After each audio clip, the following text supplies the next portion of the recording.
오늘 저는 요한복음 3장 29절에서 30절 말씀을 가지고 침례 요한이 그리스도를 증거한 내용이란 제목으로 한 말씀을 나누겠습니다.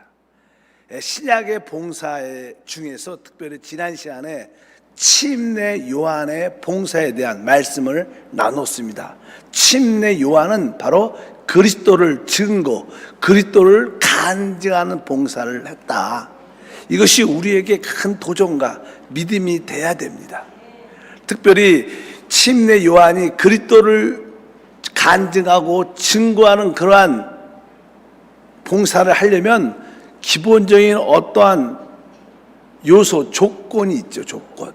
사실 침례 요한의 생활을 자세히 성경에서 보면 그는 실제로 종교와 어떤 문화의 영역에서 벗어난 삶을 살았습니다.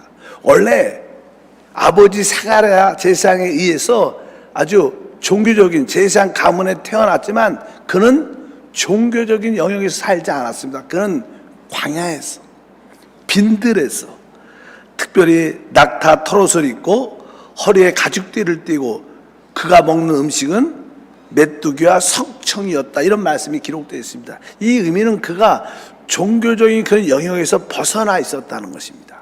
그리고 그는 문화적인 영역에서도 벗어나 있었어요. 우리가 예수 그리스도를 증거하려면 우리도 이러한 두 가지 항목, 종교와 문화에서 벗어나야 우리가 주님의 간증을 가질 수 있습니다.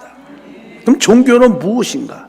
여러분, 종교는 무엇인가? 늘 말씀하지만 그리스도 없이 하나님을 섬기는 거라고 말씀했습니다. 즉, 이 종교라는 것은 그리스도를 맞바꾸는, 대체하는 겁니다. 원래 우리의 신앙생활의 핵심은 하나님의 아들 그리스도를 인격적으로, 생명과 우리의 능력으로 그분을 체험하고 누리는 겁니다. 그것이 하나님을 체험하고 누리는 것인데 거기에는 인격적인 만남이 없어요. 생명적인 관계가 형성되지 않았습니다. 그래서 사실 종교는 그리스도를 대체합니다. 그래서 종교를 가진 사람들은 참된 그리스도를 생명으로 누리지 못합니다. 그래서 종교는 무서워요. 형식과 의식은 있지만 그리스도를 없는 것입니다. 그렇기 때문에 바로 침례 요한은 그러한 종교적인 영역에서 벗어났고, 또 하나는 그런 문화적인 그러한 영역에서도 벗어났다. 자, 보통 우리가 문화라는 게 무엇인가? 우리도 이제 K-팝 문화, 세계적으로 K-팝 문화. 사실 문화라는 것을 다른 말로 말하면 사실 문화는 사람들의 마음을 끄는 것입니다. 원래 사람의 마음은 하나님께 끌려야 돼요. 하나님을 관심 가져야 되는 게 진짜 신앙의 모습인데, 이제 사람들이 문화에 점유되고 문화에 붙잡히게 되면 그 문화에 우리의 마음을 빼앗기니까 하나님을 마음에 품을 수가 없는 거예요. 그러니까 문화에 붙잡힌 사람들은 그 문화를 사랑하고 문화에 붙잡히니까 하나님을 받아들일 수 없고 하나님과 멀어지는 거예요. 그래서 여러분들이 진짜 이 마지막 시대에 침례 요한에 살려면 하나님, 내가 종교적인 그런 영역에서 벗어나고 내가 문화적인 그런 영역에서 벗어나게 도와주옵소서. 내 마음을 빼앗아 가는 문화적인 그런 생활을 내가 끊을 수 있도록 축복해 주시옵소서. 침례 요한은 그런 요소를 가지고 있는 것을 우리가 분명히 알아야 됩니다. 그리고 침례 요한의 또 하나의 핵심적인 메시지가 뭐였냐면 바로 우리가 다 같이 한번 읽어보면, 회개하라, 천국이 가까이 왔다. 우리 마태복음 3장 2절에 말하죠. 그의 첫 번째 메시지가 회개하라, 천국이 가까이 왔느니라. 회개한다. 회개한다는 것은 우리의 생각을 바꾸는 것입니다. 보통 사람들은 회개, 이렇게 보통 이렇게 말을 할 때 무엇을 회개해야 되는가? 보통 사람들은 다 도덕적인 일반적인 기준에 붙잡혀 있기 때문에 죄를 회개해야 돼, 이렇게 쉽게 말을 합니다. 그래서 대부분 사람들은 그렇게 말을 하죠. 죄를 우리는 회개해야 된다. 그럼 정확한 말입니다. 근데 사실 여기서 회개라는 것은 우리의 생각을 완전히 바꾸는 것을 의미합니다. 무엇에 대해서? 우리는 하나님을 떠나게 하는 모든 것에 대해서 생각이 바뀌어야 돼요.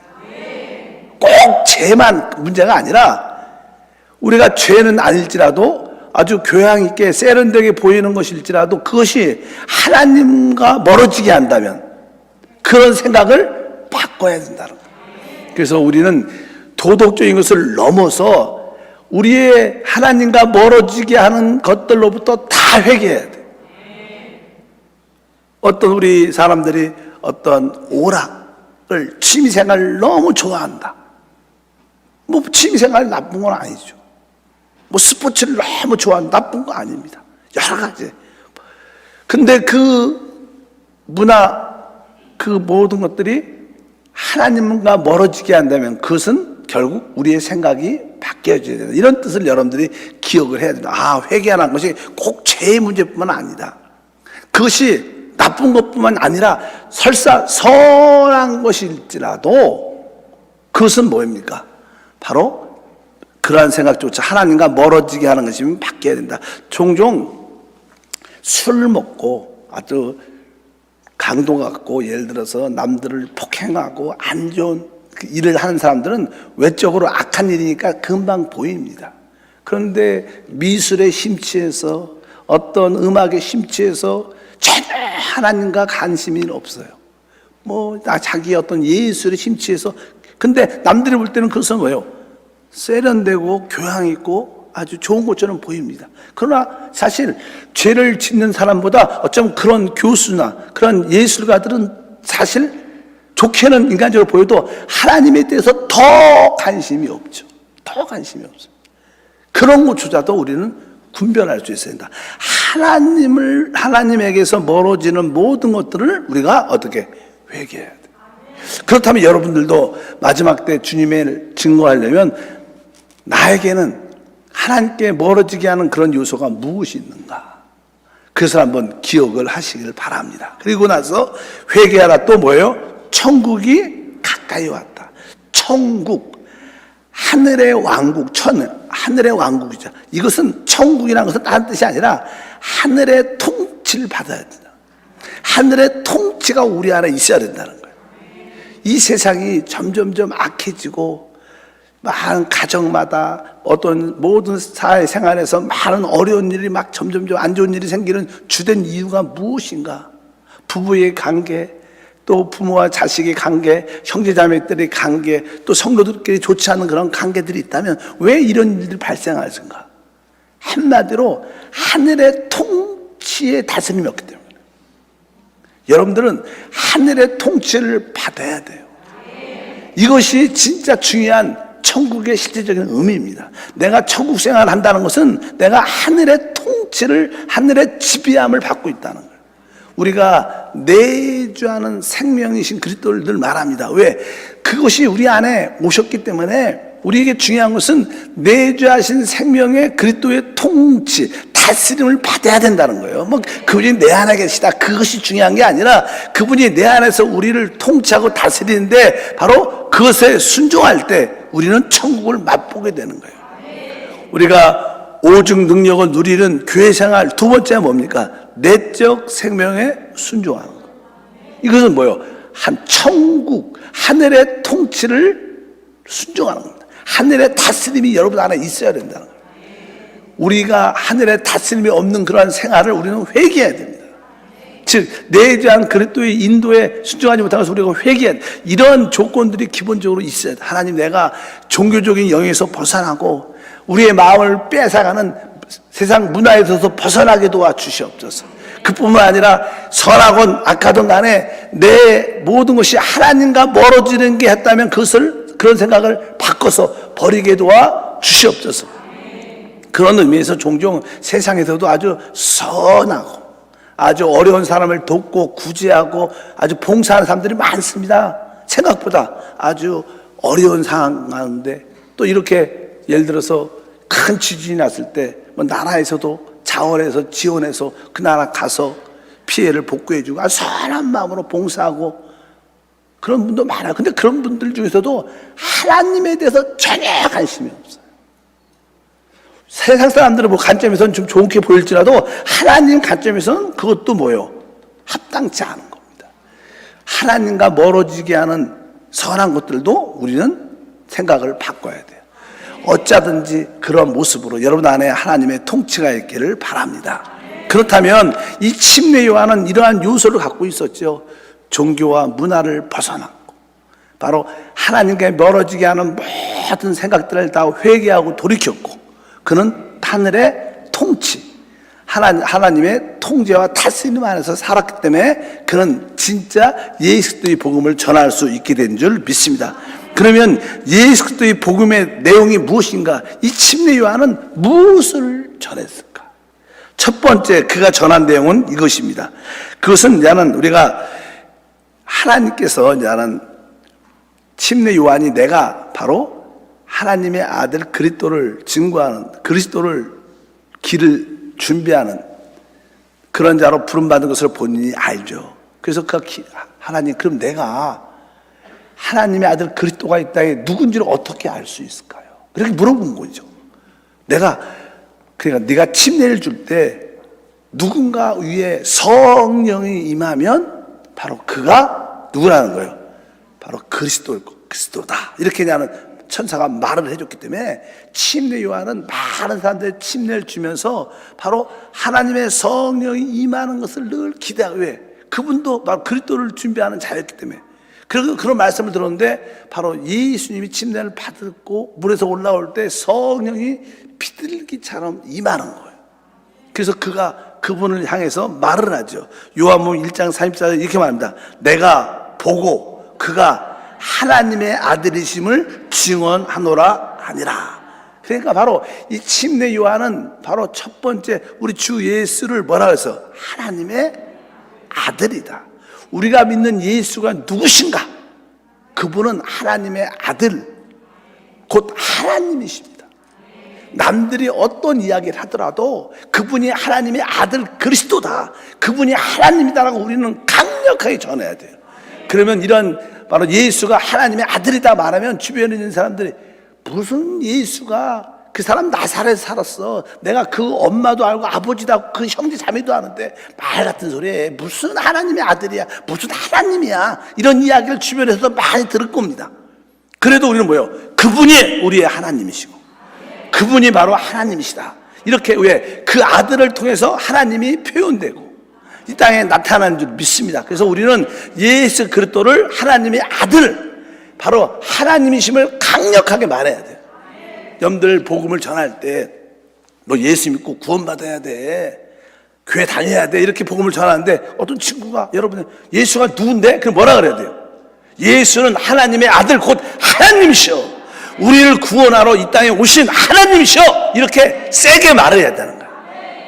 그냥 더듬지 말고 예수 이렇게 그런 말하면 안 되고 이게 침례 요한이 강력하게 첫 번째 메시지가 바로 그가 하나님의 아들이다. 이게 하나님의 아들이라고 외치는 게 쉬운 말이 아니에요. 그 당시 예수님도 내가 하나님의 아들이다, 인자다 이런 표현을 할 때 사람의 아들이다, 뭐 이렇게 인자, 특별히 하나님의 아들이라고 표현할 때 그래서 신성 모독을 했다고 죽이려고 막 유대인들 그런 거예요. 근데 침례 요한은 예수를 향해서 하나님의 아들이다. 여러분들이 담대하게 주 예수를 하나님의 아들이라고, 곧 육신 오신 하나님이라고 강력하게 말할 때 그것이 바로 복음의 진정한 내용인 줄 믿습니다. 그래서 당신도 이 시간에 예수를 만나면 하나님을 만나는 것이다. 우리는 하나님을 만나면 우리의 인생이 변화된다. 그분을 만나면 우리는 새로운 축복을 누릴 수 있다. 강력하게 말하시기를 주님으로 축복합니다. 두 번째, 침례 요한은 무엇을 말했을까요? 1장 29절에 침례 요한은 이렇게 말합니다. 이튿날 요한이 예수께서 자기에게 나오심을 보고 이르되 보라, 세상 죄를 지고 가는 하나님의 어린 양이로다. 바로 우리 침례 요한은 그리스도를 세상 죄를 지고 가는 하나님의 어린 양이다. 바로 이 침례 요한은 예수님이 하나님의 아들일 뿐만 아니라 바로 세상 우리의 죄를 짊어지는 하나님의 어린 양, 바로 그분은 우리의 구속주라는 거예요.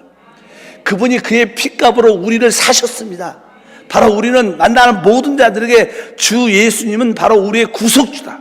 우리의 죄값을 지불하신 분이시다. 그래서 그래서 십자가에서 죽으셨다. 그분이 십자가에서 죽으신 이유는 다른 게 아니라 우리를 죄에서 구속하기 위해서. 하나님의 어린 양으로 주신 줄 믿습니다. 그래서 우리는 그분을 구속주 이렇게 말하는 거예요. 그분이 바로 우리의 구속주. 몸짓고 피 흘리심으로 나를 모든 죄값을 다 지불하신 우리의 구속주, 바로 세상 죄를 지고 간 하나님의 어린 양이다. 이렇게 만나는 자들에게 외쳤던 것을 알 수 있습니다. 그리고 이제 침례 요한은 또 어떤 것을 증거했을까요? 침례 요한은 말씀에 요한복음 1장 33절을 보니까 이렇게 말씀합니다. 나도 그를 알지 못하였으나 나를 보내어 물로 침례를 주라 하신 그이가 나에게 말씀하시되 성령이 내려서 누구 위에든지 머무는 곳을 보거든 그가 곧 성령으로 침례를 베푸르신 줄 알라 하셨기에, 이 말씀은 다른 것이 아니라 바로 우리 주 예수 그리스도는 바로 우리에게 뭘 주시는 분이에요? 성령을 주시는 분이에요. 성령으로 침례를 주시는 분이에요. 그러니까 우리가 다 지금 성령, 주 예수를 믿음으로 봐요. 다 우리가 성령 받고 성령으로 충만함을 체험하며 성령과 함께 생활하는 줄 믿습니다. 그래서 예수 그리스도는 바로 우리에게 성령을 주시는 분이다.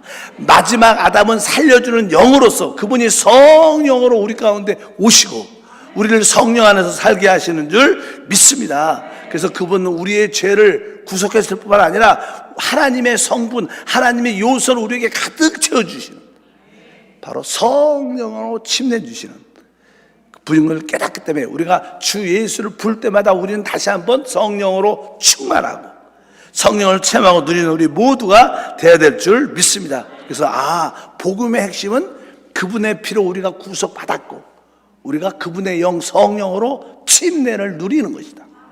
그것이 바로 복음의 핵심, 구속과 성령, 피와 성령, 이것이 바로 복음의 핵심적인 그런 내용입니다. 그분이 바로 하나님의 아들로서 우리를 구속하실 뿐만 아니라 하나님의 모든 성분인 성령 자신을 우리에게 마음껏 부어주시는 분입니다. 왜 그분은 이런 일을 하실까요?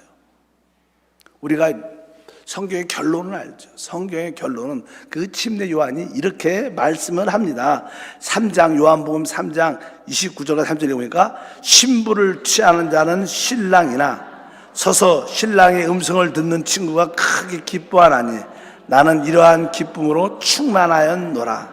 그는 흥하여 하겠고 나는 쇠하여야 하리라 하니라. 이 침례 요한은 뭐라고 또 간증해요? 그리스도를 바로 신부를 취하는 신랑.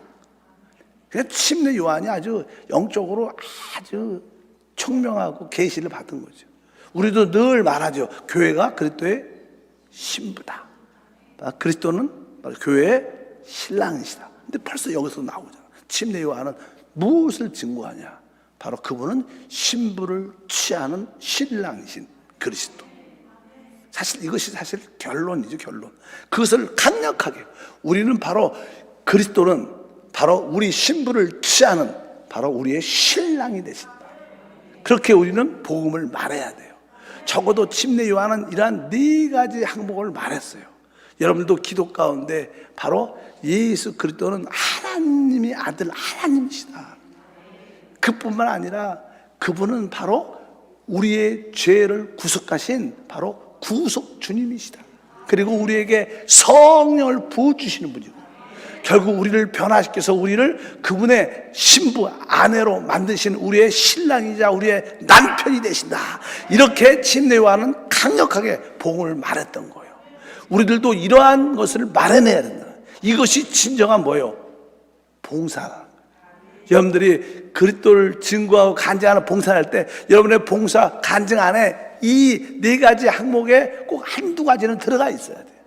그분이 하나님이야. 그분이 나의 구속주야. 그분은 나에게 성령을 주시는 분이야. 그분은 바로 나의 신랑이신 주님이시오. 이러한 항목으로 여러분들이 다양하게 누리게 된다면 우리가 간증할 게 많죠. 그분을 하나님의 아들로 누리는 간증, 그분을 구속적으로 은혜를 누리는 간증, 성령을 부어주시고 성령을 체험하는 간증, 바로 우리가 신부로 변화되고 있는 그런 간증, 바로 이러한 간증들이 바로 그리스도를 전하는 것입니다. 그래서 침례 요한은 적어도 이러한 것을 간증했어요. 우리들도 이제 이러한 모습을 주님한테 만나는 모든 자들에게 전하는 믿음의 사람이 되어질 줄 믿습니다. 여러분들은 그리스도를 어떻게 증거하기를 원하십니까? 바로 이러한 내용들이 우리 가운데 함께 해야 됩니다. 이러한 네 가지를 말하려면 아까 말씀드린 것처럼 뭐예요? 우리가 종교적인 영역에 붙잡혀 있으면 이런 얘기를 할 수가 없어요. 종교 얘기를 하죠. 종교 얘기. 다른 얘기를 안 하죠. 의식, 형식 이런 걸 얘기합니다. 또 문화적인, 그래서 뭐 교회 문화, 뭐 계속 구제, 뭐 많은 그런 이야기만 외부적인 거 이런 이야기만 자꾸만 왜 진짜 복음을 알지 못해요. 그래서 여러분들은 그냥 종교와 어때요? 그러한 영역, 문화의 영역에서 내가 벗어나야 돼. 그래야지 진짜 예수를 말해낼 수 있구나. 이것을 우리가 진짜로 깨달아야 될 줄 믿습니다. 또한 아까 말씀드린 것처럼 내 어떤 회개, 내 생각이 확실하게 바뀌어야 돼. 나의 관념이 이번에 확실히 바뀌어요. 나쁜 것만 죄가 아니라 하나님과 멀어지게 하는 모든 것은 다 회개해야 돼. 하나님과 멀어지게 하는 모든 것은 다 회개. 그것이 선하고 사람들에겐 좋게 보일지라도 그것들이 하나님과 멀어지게 한다면 그것을 또 우리가 어떻게 진정으로 회개해야 돼. 보통 사람들은, 종교적인 사람들은 그렇게 생각 안 합니다. 그러나 진짜 살아있는 그리스도를 만나는 사람들은 선하고 사람들에게 도움이 되는 것일지라도 그런 일이 하나님과 멀어진다면 이것도 바뀌어야 되는구나. 하나님, 나의 생각과 관념이 이번에 확실히 바뀌어서 진짜 하나님께 모든 것을 돌이키게 도와 주시옵소서. 그리고 마지막으로 아까 뭐라 했어요? 천국이 가까이 왔다. 천국. 따라합시다. 하늘의 통치, 하늘의 다스림을 받아야 된다. 이것이 천국이 여러분에게 천국이 왔다면 여러분에게는 분명하게 뭐가 있어요? 하늘의 다스림, 하늘의 통치가 여러분 안에 있어요. 그분이 우리의 통치하고 다스리는데 거기에 우리는 어떻게 순종하는 거죠. 이것이 진짜 천국을 누리는 길인 것을 분명히 알아야 돼. 하나님, 내가 하늘의 통치, 하늘의 다스림이 늘 내 안에 있는데 내가 불순종한 것으로 회개합니다. 우리는 지금도 끊임없이 우리 안에서 주님이 우리를 다스리려고 끊임없이 말씀하죠. 너 이것을 버려라. 이것을 여기서 순종하라. 그렇게 수없이 말하는데도 우리는 그 통치에 어떻게 해요? 순종과 다스림을 못해요. 그래서 우리는 뭐예요? 천국을 잘 못 누리는 거예요. 하나님 어찌하든지 우리 안에 이러한 요소가 있게 도와주옵소서. 이런 조건들 여러분들이 늘 점검한다면 우리는 당연하게 우리는 그리스도를 말할 수밖에 없어요. 그리스도를. 이것이 진정한 봉사인 줄 믿습니다. 그래서 침례 요한이 주님을 섬겼던 봉사, 그리스도를 간증하고 증거하는 이 내용들이 이러한 놀라운 내용들입니다. 그래서 하나님, 내뿐만 아니라 우리 모든 한세 성도들이 이러한 주님에 대한 봉사를 갖게 도와 주시옵소서. 만나는 모든 자들에게 우리 그리스도가 하나님의 아들이시오. 그분이 진짜 하나님이시오. 그분이 바로 육신으로 입고 오신 사람이신 하나님이시오. 강력하게 남들이 이해를 하든 이해 못하든 부끄러워하지 말고 강력하게 그리스도를 하나님의 아들로 강력하게 전하고 바로 그분이 십자가에서 몸 지키고 피 흘림으로 나를 구속하셨어. 그분의 십자가의 피 흘림이 곧 나를 모든 죄의 문제를 해결하신 그분은 나의 구속주다. 그분 누구든지 주 예수를 믿으면 모든 사람들 다 제3을 얻는다. 그리고 이제 우리에게 있어서는 안 될 것을 다 피로 씻어주시지만 우리에게 또 있어야 될 것이 필요하다. 하나님의 성분이 필요한데 하나님의 성분이 성령 자신인데 바로 그분은 우리에게 성령으로 침례 주시고 성령으로 충만하게 성령을 공급하시는 분이다. 오늘도 우리가 그 성령을 마음껏 받아들이면 우리는 하나님의 은혜로 살 수 있다. 능력으로 살 수 있다. 결국 그 성령은 우리를 계속 변화시켜서 결국 그리스도의 신부로 우리를 만들어낸다. 그분은 우리의 신랑이시다. 이 땅에서 사실 결혼을 한 분들은 안 그렇지만 결혼하신 분들은 하신 분들은 안 그렇지만 결혼 안 한 분 남자고 여자고 대부분 결혼하기 전까지는 늘 뭐요? 내 신랑이 누굴까? 내 신부는 누굴까? 늘 관심이 어찌하든지 결혼을 안 한 사람들은요 늘 그 생각에 가득 차 있어요. 대부분 그래요. 실제로 결혼하신 우리 친구들 그런 생각이 들죠. 내 짝은 누굴까? 항상 그런 생각. 진짜 모든 사람은 다 그렇게 돼 있어요. 결혼해본 사람들은 다 결혼해봤기 때문에 내 진짜 신랑은 예수님이시죠 이렇게 돌아가야지만 어쩌든지 분명히. 근데 결혼하지 않은 사람들은 항상 신랑, 신부 거기에 막 붙잡혀요. 진정한 우리는 바로 우리의 신랑과 신부가 주님인 것을 확실히 알아야 될 줄 믿습니다. 그래서 우리는 침례 요한의 봉사가 우리 가운데 체험돼야 돼요. 여러분들은 그러한 봉사 은혜가 있습니까? 이번 2월 26일 날 하나님, 내가 진짜로 그 예수 그리스도를 하나님으로 말하게 하소서. 그분을 우리의 구속주, 그분이 하나님의 어린 양으로서 우리의 죄값을 지불하신 구속주로 말하게 도, 그분은 우리에게 능력 있는 삶을 살 수 있도록 성령을 부어주시는 분이에요. 그분은 바로 우리의 모든 것을 책임져 주시는 우리의 신랑이시다. 이렇게 여러분들이 지혜롭게 말을 한다면 우리의 그 불신자들, 우리의 VIP들이 진짜 하나님 은혜 가운데 마음을 열고 주님께 돌아오는 그런 간증과 축복이 돼야 될 줄 믿습니다. 마지막 성경 구절에 아까 다시 한번 읽었죠. 아까 요한복음 3장 29절과 30절에 끝에 30절 보니까 그는 흥하여야 하겠고 나는 새하여야 하리라 하니라. 그러니까 그분이 이제 신랑으로서 우리 안에 오시죠. 그분은 천국으로 우리 안에 오십니다. 그러면 그분이 점점 내 안에서 점점점 확장되고 나는 점점점 작아지고 축소되면서 그분이 사는 거죠. 여러분들은 여러분 안에 주님이 크십니까? 여러분이 크십니까? 아니면 동등하십니까? 누가 큽니까? 대부분 사람들은 자기가 흥하고 주님이 세하죠. 대부분. 근데 신앙의 최고의 핵심 뭐예요? 침례 요한은 나는 점점점 어떻게 해요? 세하고 그분은 점점점 흥할 것이다. 여기에서 의미는요, 사실 처음에 복음의 선두자가 침례 요한이었어. 그래서 아주 강력한 선자의 메시지를 전하기 때문에 많은 유대인들이, 하나님 백성들이 침례 요한에게 와서 다 침례받고 회개하고 돌이켰어요. 그래서 침례 요한은 또 자기 제자들이 많았어요. 그리고 많은 사람을 하나님께 이끌었어요. 대부분 사람들이 그냥 침례 요한을 하나님 선자로 그를 따르고 그를 통해서 배우고 있어요. 근데 주님이 나타나신 거예요. 그리고 우리 주님께서, 예수님이 침례 받고 올라오니까 비둘기 같은 성령이 임하니까 그분을 아까 말한 거 아니에요. 뭐라고? 하나님의 아들이다. 이분이 하나님의 생명을 주는 하나님의 어린 양이다. 바로 이분은 성령으로 침례를 주신 분이다. 이분은 신부를 취하는 신랑이다. 이렇게 말하니까 이제 많은 사람들이 예수님께 막 몰려가는 거예요. 몰려가.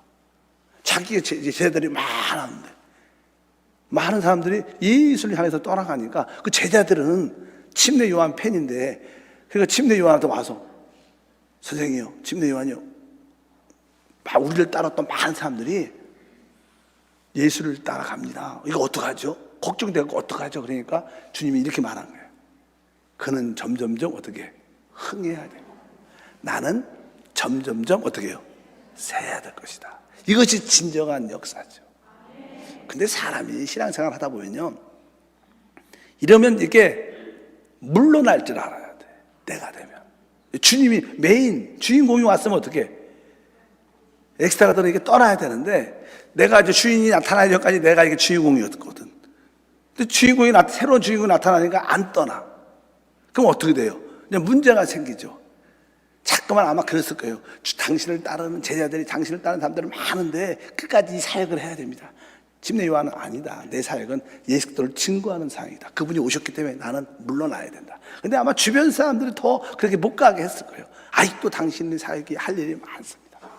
그러니까 결국 때를 따라 하나님의 때에 다 물러날 줄 알아야 되는데 안 물러났어요.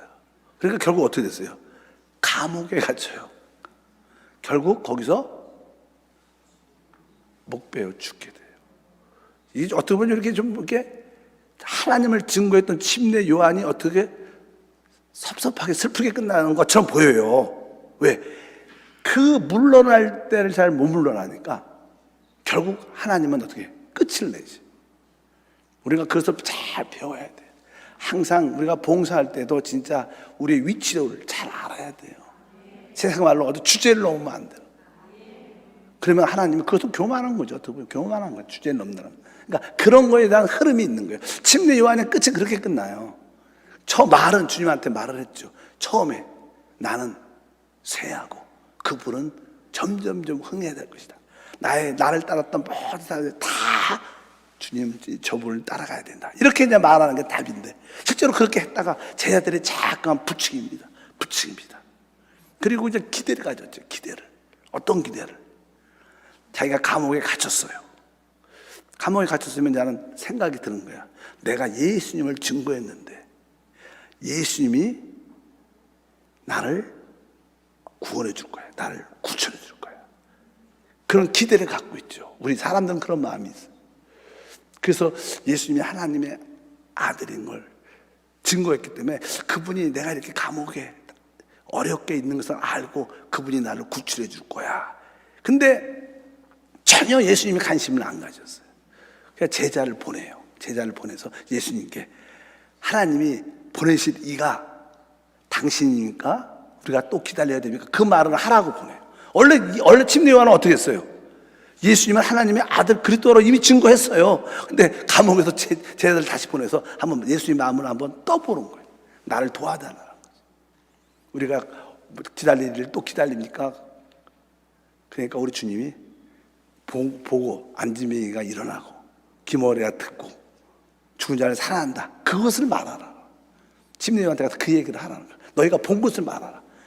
우리 주님은 어느 때 우리를 도울 때 우리가 어떤 주제나 그것을 너무 이렇게 치우치면 하나님은 우리한테 섭섭하게 하실 수도 있다는 거예요. 그러나 여러분들이 겸손하게 은혜 가운데 주님을 섬기면 하나님이 책임져 주십니다. 우리 주님은 우리와 경쟁 대상이 아니에요. 여러분 모든 교회 안에서도 봉사할 때 서로가 경쟁 대상이 아니에요. 우리는 서로 섬기고 우리는 각자 기능을 발휘하면서 하나 되는 대상이지 내가 좀 더 뛰어나고 잘하고 인정받고 그런 봉사가 아니라는 거예요. 그래서 침례 요한은 그러한 조금 실수의 모습도 있었습니다. 예수님을 정확하게 증거했습니다. 그래서 신앙은 끝까지 잘 돼야 돼요. 처음에 시작해도 우리가 알다시피 많은 성도들이 고린도 교회도 처음에 에베소 교회도 마찬가지로 처음에 성령으로 시작했다가 육체로 마치는 경우가 많아요. 우리는 그렇다고 그냥 구원을 받았지만 보상이 없는 거죠. 여러분 모두가 진짜 성령으로 시작해서 끝까지 성령으로 끝나야 돼요. 성령으로 시작했다가 성령의 칠갑절로 끝나야 돼요. 그래야지 하나님 역사가 함께 할 줄 믿습니다. 그래서 우리 모두가 하나님 침례 요한처럼 그리스도를 간증하는 증거하는 그런 봉사가 우리 내 생활에 나타나게 도와주옵소서. 당신을 하나님으로 하나님의 아들로 전파합니다. 당신을 하나님 세상들을 지구하는 하나님의 구속주로 전파합니다. 성령을 주시는 분으로 바로 우리의 신부를 취하는 신랑으로 전파합니다. 이런 고백이 있기를 바랍니다. 하나님 아버지 진심으로 감사합니다.